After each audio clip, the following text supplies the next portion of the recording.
ഈശ്വരോട് hallelujah. ദൈവനാമകത്തപ്പെടുമാറാകട്ടെ. നിങ്ങളിവിടെ ചേർന്നിരുന്ന് ദൈവത്തിൻ്റെ വചനം ചിന്തിക്കുവാൻ സ്വർഗ്ഗത്തിൽ ദൈവം തന്ന വലിയ കൃപയ്ക്കായി ഞാൻ ദൈവത്തിന് സ്തോത്രം ചെയ്യുന്നു. നിങ്ങൾ ഓരോരുത്തരും സുഖമായിരിക്കുന്നുവെന്ന് ഞാൻ വിശ്വസിക്കുന്നു. കർത്താവ് വലിയവനാണ്. വീണ്ടും യൂട്യൂബ് ചാനലിലൂടെ ദൈവത്തിൻ്റെ വചനം പറയുവാൻ, സംസാരിക്കുവാൻ ദൈവം ഒരുക്കിയ വലിയ കൃപയ്ക്കാൻ ദൈവത്തിന് സ്തോത്രം ചെയ്യുന്നു. ഇതേ ദിവസം നിങ്ങളുടെ മുമ്പിൽ ചിന്ത വയ്ക്കുകയാണ് വിശുദ്ധ യിരെമ്യാ പ്രവാചകൻ്റെ പുസ്തകം, അതിന് 33-ാം അധ്യായം അതിൻ്റെ 1-ാമത്തെ വാക്യം ശ്രദ്ധിക്കുക. യിരെമ്യാ പ്രവചനം 33 അതിൻ്റെ 1-ാമത്തെ വാക്യം. യിരെമ്യാവ് കാവൽപ്പുരമുറ്റത്ത് അടയ്ക്കപ്പെട്ടിരിക്കുമ്പോൾ യഹോവയുടെ അരുളപ്പാട് 2-ാം പ്രാവശ്യം അവനുണ്ടായെന്നാൽ ബൈബിൾ എഴുതി വച്ചിരിക്കുന്നു. യിരെമ്യാവ് കാവൽപ്പുരമുറ്റത്ത് അടയ്ക്കപ്പെട്ടിരിക്കുമ്പോൾ. ഒരു നിമിഷം പ്രാർത്ഥിക്കാം. പരിശുദ്ധ കർത്താവേ, നല്ല ദൈവമേ, നിനമേറിയ നല്ല സമയത്തിനായി സ്തോത്രം ചെയ്യുന്നു. പിതാവേ, ഈ മിനിറ്റുകൾ ആയിരിക്കുവാൻ ദൈവം ഒരുക്കിയിരിക്കുന്ന വലിയ കൃപയ്ക്കായി ദൈവത്തിന് സ്തോത്രം ചെയ്യുന്നു. കർത്താവേ, ഈ വചനം അങ്ങയുടെ മക്കൾക്ക് അനുഗ്രഹമായി തീരണം. വചനം എല്ലാവർക്കും നന്മയായി തീരണമെന്ന് പ്രാർത്ഥിക്കുന്നു. വചനത്തിലൂടെ ആത്മാവ് സംസാരിക്കണം. കൃപയിൽ നടത്തും യേശുവിൻ്റെ നാമത്തിൽ പിതാവേ, ആമേൻ. പ്രിയ സഹോദരങ്ങളെ, വിശുദ്ധ വേദപുസ്തകത്തിൽ യിരെമ്യാ പ്രവാചകൻ്റെ പുസ്തകം 33-ാം അധ്യായം 1-ാമത്തെ വാക്യം ഇപ്രകാരം പറയുന്നു. യിരെമ്യാവ് കാവൽപ്പുരമുറ്റത്ത് അടയ്ക്കപ്പെട്ടിരിക്കുമ്പോൾ. യിരെമ്യാവ് എന്ന് പറഞ്ഞ പ്രവാചകൻ, ദൈവത്തിൻ്റെ അഭിഷിക്തൻ, ദൈവത്താൽ പ്രയോജനപ്പെട്ട ദൈവദാസൻ, തൻ്റെ ജീവിതത്തിനകത്തേക്ക് ഒരു അടയ്ക്കപ്പെട്ട സാഹചര്യം വന്നു. ഏതൊരു ദൈവ പൈതലിനും ലൈഫിൽ തുറന്ന സാഹചര്യം ഉണ്ടാകും, അടയ്ക്കപ്പെട്ട സാഹചര്യം ഉണ്ടാകും. എന്നാൽ തുറന്ന സാഹചര്യത്തിനകത്ത് എല്ലാവരും കൂടെ കാണും. എന്നാൽ യിരെമ്യാ പ്രവാചകൻ്റെ പുസ്തകം പഠിക്കുമ്പോൾ തൻ്റെ മേൽ ഒരു അടയ്ക്കപ്പെട്ടു പോയൊരു സാഹചര്യം വന്നു. എന്നാൽ തൻ്റെ കൂടെ ഈ മിനിറ്റിൽ ആരുമില്ല. തന്നെ സഹായിക്കാനോ രക്ഷിക്കുവാനോ ഒരു ആശ്വാസവാക്ക് പറയുവാനോ തനിക്ക് ആരുമില്ലാതിരിക്കുന്ന സമയത്ത് പരിശുദ്ധ വചനം ഇങ്ങനെ എഴുതിയിരിക്കുന്നു. യഹോവയുടെ അരുളപ്പാട് അവനുണ്ടായി. എൻ്റെ ഭാഷയിൽ പറഞ്ഞാൽ ആരും അവൻ്റെ അടുക്കലില്ല, പക്ഷെ തമ്പുരാൻ അവൻ്റെ അടുക്കിലേക്ക് ഇറങ്ങി വന്നു. ഈ പകൽ നിങ്ങളോട് ഞാൻ സംസാരിക്കട്ടെ. നിൻ്റെ ജീവിതത്തിനകത്ത് അടയ്ക്കപ്പെട്ട സാഹചര്യങ്ങൾ കടന്നു വരുമ്പോൾ ആരും നിൻ്റെ അടുക്കിലേക്ക് കടന്നു വരാറില്ല, പക്ഷേ എന്നാൽ സാന്നിധ്യത്തിൻ്റെ മേൽ വരാറുണ്ട്. നിങ്ങൾ ആലോചിച്ച് നോക്കി, പൗലോസും ശീലാസും കാരാഗൃഹത്തിന് അടയ്ക്കപ്പെട്ടൊരു സാഹചര്യം വന്നു.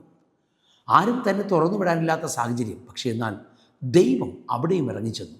നിങ്ങൾ ശ്രദ്ധിച്ചോ, അപ്പോസ്തലനായിരിക്കുന്ന പത്രോസിന് തൻ്റെ ഈ ജീവിതത്തിനകത്തേക്ക് അടയ്ക്കപ്പെട്ട ഒരു സാഹചര്യം കടന്നു വന്നു.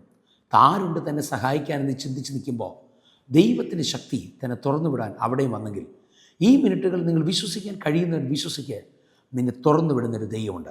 എൻ്റെ കർത്താവ് ചിന്തിപ്പിച്ചൊരു വാക്കിങ്ങനെയാണ്. യിരെമ്യാവ് കാവൽപ്പുരമുറ്റത്ത് അടയ്ക്കപ്പെട്ടു. എന്നാൽ അടയ്ക്കപ്പെട്ട സാഹചര്യത്തിനെ തന്നെ സഹായിക്കാനോ കഴിഞ്ഞ നാളുകളിൽ താൻ പ്രാർത്ഥിച്ചവരോ പ്രസംഗിച്ചവരോ തൻ്റെ ശിഷ്യന്മാരോ ആരും തൻ്റെ അടുക്കിലേക്ക് വന്നില്ല. ദൈവം തൻ്റെ അടുക്കിലേക്ക് വന്നു.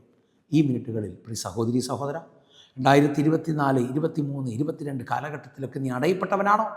ഒന്ന് വിശ്വസിക്കുക. ഈ 2025 പ്രാരംഭത്തിൽ നിന്നെ തുറക്കുന്നൊരു ദൈവമുണ്ടെന്ന് വിശ്വസിക്കാൻ കഴിയുമെങ്കിൽ വിശ്വസിക്കുക.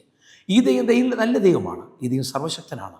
ഈ ദൈവത്തെ നീ വിശ്വസിച്ച് കഴിഞ്ഞാൽ നിശ്ചയമായിട്ട് ഞാൻ വിശ്വസിക്കുന്നു, അടയപ്പെട്ട യിരെമ്യാവിൻ്റെ അടുക്കിലേക്ക് ഇറങ്ങിയ ദൈവം നിൻ്റെ അടുക്കൽ ഇറങ്ങി. നിങ്ങൾ ആലോചിച്ച് നോക്കിയേ, വലിയൊരു 101 സംഘം ഒരു മാളിക മുറിയിൽ അടയ്ക്കപ്പെട്ട സാഹചര്യത്തിലായിരുന്നു.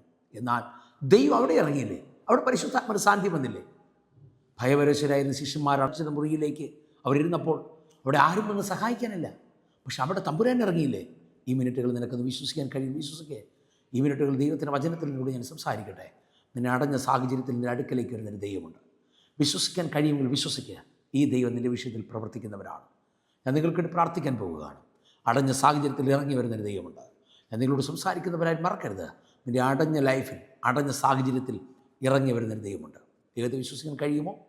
ഏൽപ്പിച്ചു കൊടുക്കുക. നിന്നോട് സംസാരിക്കാൻ കഴിയുന്നൊരു ദൈവമുണ്ട്. പലപ്പോഴും നമ്മളെ ജീവിതം അടയുമ്പോൾ ആരും നമ്മെ സഹായിക്കാൻ വരാറില്ല, ആരും നമ്മളെ ഒരു വാക്ക് പറയാൻ വരാറില്ല. പക്ഷേ എന്നാൽ എഴുതി വെച്ചോ, യേശു നിന്നെ സഹായിക്കാൻ വരുന്ന ദൈവമാണ്.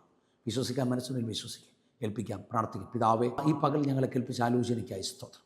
പിതാവേ, ആലോചന മുമ്പിലേക്ക് ഞങ്ങൾ ശരണപ്പെടുകയാണ്. ഈ വചനം അനേകം പേരുടെ സംസാരിക്കണമേ. ഈ വചനം അടയപ്പെട്ട സാഹചര്യങ്ങളെ നീ തുറക്കുന്നതിനായി സ്തോത്രം ചെയ്യും. കൃപയാൽ നടത്തും.